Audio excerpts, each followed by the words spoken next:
इस तरह की पहल है ये? सबसे पहली बात तो ये है कि हमारे सब के लिए, सभी भारतवासियों के लिए बहुत गर्व की बात है कि शुभांशु शुक्ला इस इंटरनेशनल स्पेस मिशन एक्सजीएम 4 का हिस्सा बनने जा रहे हैं।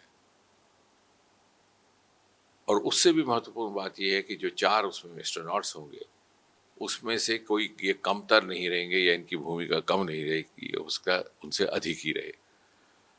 आज तक भारत को बहुत ज़्यादा संजीदगी से नहीं देखा जाता था विश्व के द्वारा, जहाँ तक हमारी स्पेस कैपेबिलिटीज़ का संबंध है।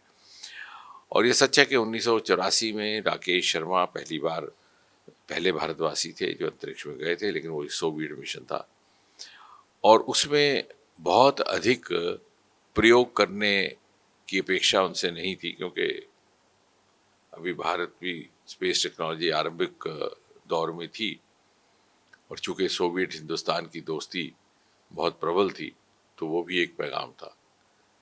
लेकिन अब ऐसा नहीं है।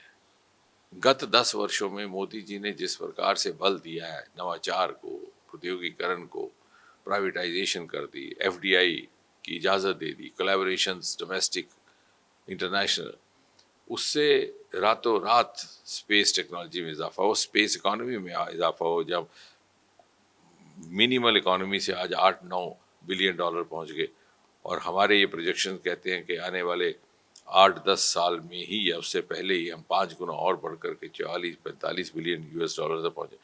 तो उससे भारत की क्षमताएं भी बढ़ी, कैपेसिटी बढ़ी और दुनिया को भी समझ आई। और यही कारण है कि जब इंटरनेशनल स्पेस स्टेशन जाने की योजना बनी और उस समय प्रधानमंत्री मोदी जी अमेरिका के दौरे पे थे, वॉशिंगटन डीसी में राष्ट्रपति बाइडेन के साथ उनकी बायलैटरल्स और अन्य बैठकें चल रही थी, तो वहाँ से सुझाव आया कि एक भारतीय एस्ट्रोनॉट भी है। और ये हमारे 4 एस्ट्रोनॉट मूलतः गगनयान के लिए प्रशिक्षित किए गए थे, जिनमें ग्रुप कैप्टन नायर हैं, ग्रुप कैप्टन अंगद हैं, ग्रुप कैप्टन कृष्णन हैं और ग्रुप कैप्टन शुभांशु शुक्ला। जब ये ट्रेनिंग के लिए लाए गए तो उस समय ये विंग कमांडर थे, अब ये भी ग्रुप कैप्टन हो गए। और फिर इत्तेफाक से ये हमें वहाँ से निमंत्रण आया था। चूंकि ये पहले से ही ट्रेन हो चुके थे, ट्रेनिंग इनकी समाप्त हो रही थी, तो ये समझा गया कि इन्हीं में से किसी को भेजा जाएगा। और आखिरकार शुभांशु शुक्ला को भेजने का फैसला किया गया। उनके साथ इन वेटिंग रहने के लिए ग्रुप कैप्टन नायर भी इस समय वहाँ गए हुए हैं होस्टन। और जून के पहले सप्ताह खत्म होते ही या दूसरे सप्ताह के आरंभ में, यानी समझ लीजिए 8-9-10 तारीख के इर्द गिर्द ये मिशन वहाँ से लॉन्च होगा। और जब मैंने कहा कि शुभांशु शुक्ला केवल एक सिंबॉलिक तरीके से भारत के प्रतिनिधि बन के नहीं जा रहे, बल्कि उस एक्सजीएम 4 मिशन का एक बड़ा अहम किरदार बन के जा रहे हैं। कुछ एक ऐसे प्रयोग उनके जिम्मे हैं जो आने वाले अगले मिशंस के लिए बहुत महत्वपूर्ण रहेंगे, चाहे वो भारतीय मिशन हो, चाहे वो अमेरिकन मिशन हो, नासा के। उदाहरण के तौर पर पहली बार the study of physical cognitive behavioural responses, कि अंतरिक्ष में जाए तो इंसान की मानसिकता कैसी होती है, मनोवैज्ञानिक क्या बदलाव आते हैं, लगातार जब उसको कंप्यूटर देखना पड़ता है तो उससे उस पर क्या असर पड़ता है या पड़ सकता है। इसी तरह माइक्रो ग्रेविटी में हमारे जिस्म पर, हमारी मसल्स पर क्या असर होता है, मसल डिसफंक्शन हो जाता है कि जो काम वहाँ पर चलने फिरने की व्यवस्था कम हो या उसकी गुंजाइश कम हो तो मसल वेस्टिंग और कमज़ोरी अक्सर देखने को मिलती है। लेकिन उसकी क्या मात्रा है, उसकी क्या क्वांटिफिकेशन है, उसको कैसे रोका जा सकता है, ये भी वो स्टडी करेंगे। इसके अतिरिक्त वहाँ पर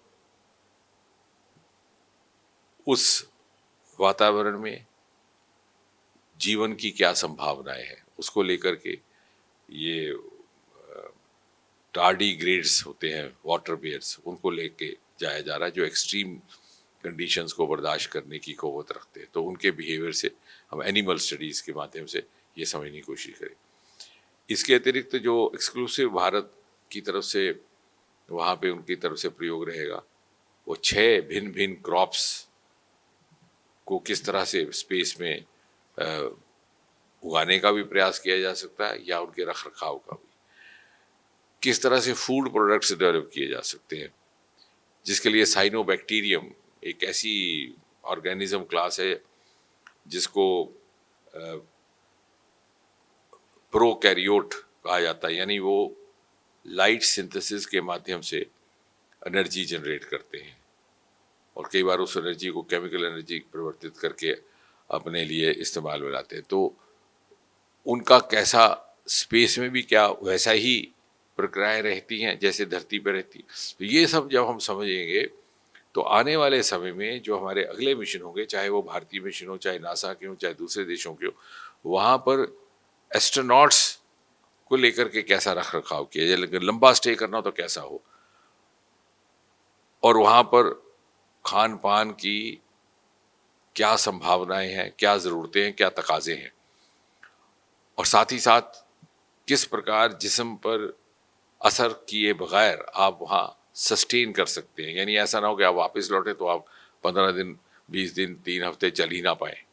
तो ये सारी स्टडीज़ बहुत महत्वपूर्ण रहने वाली हैं जो शुभांशु शुक्ला के ज़िम्मे हैं, और हमें विश्वास है कि जब वो इनके नतीजे लेकर के आएंगे तो इनका लाभ हमारे गगनयान और हमारे जो भारत अंतरिक्ष स्टेशन बनाने की हमारी योजना है सन 2035 में, उसमें तो लाभ रहेगा ही रहेगा। लेकिन जैसे मोदी जी कहते हैं कि विश्व बंधु, तो सही माने में विश्व बंधु का कार्य शुभांशु शुक्ला के माध्यम से होने वाला है इस मिशन में।